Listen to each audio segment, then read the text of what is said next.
Hello guys, welcome to the studio. Today we're going to be taking a look at this new MPC One Plus. Let's see how it stands beside the previous, or do I say yes, the one that you already know, the MPC One, and then let's review the new features and how it's different from the previous one. Let's go.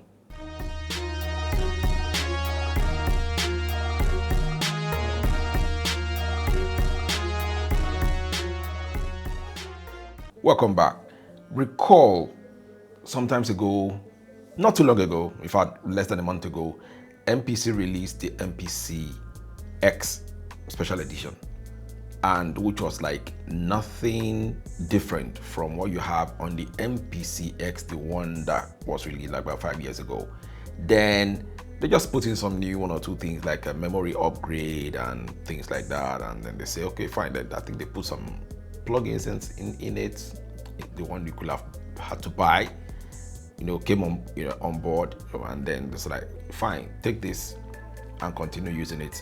No new feature, so to say, on the device compared to the MPC X that we already know. But for today we're taking a look at the MPC One Plus and the MPC One. Let us see the differences, and then just so you can make your smart decision if it's a good buy for you if you intend to go pick it up. Let's talk about the memory. Just like they do, they just throw some memory at us and they promise to throw processing power at us, and then they said take this new one, start using it.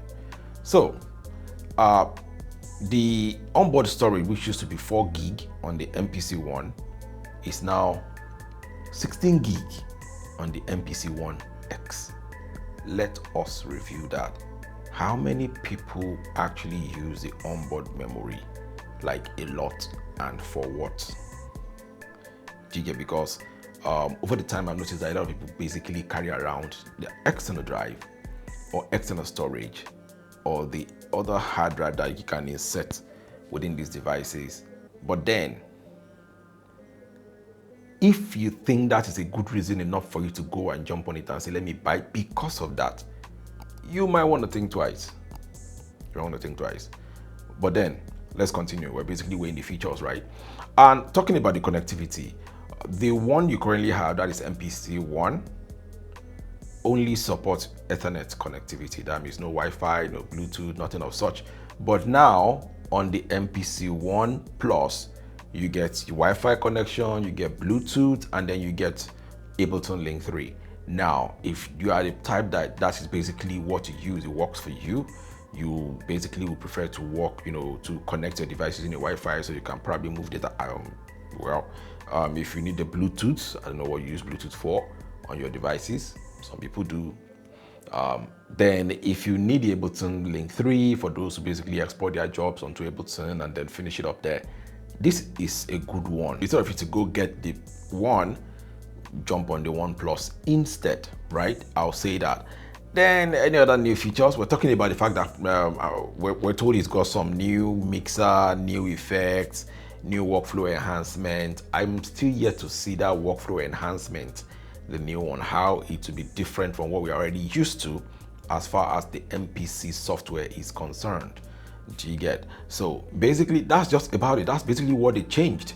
So memory from 4 to 16 gig, put in some connectivity, extra connectivity for you, wireless and co, Bluetooth, and then they give you new mixer, new effects and all that, and said okay fine, go ahead, this is a new device now, go and buy. I'm not even going to talk about the fact that is this what they should be doing right about now, given the fact that Ableton just launched Push 3, and all these other native instrument guys are also cooking up things. Why not throw us something new or more power, focus on your sound? This has been in the news for like a lot now. Anyways, so that'll be all for now. Don't forget to like, subscribe, and share your thoughts in the comment section below. Let's hear from you. We'll see you in the next one.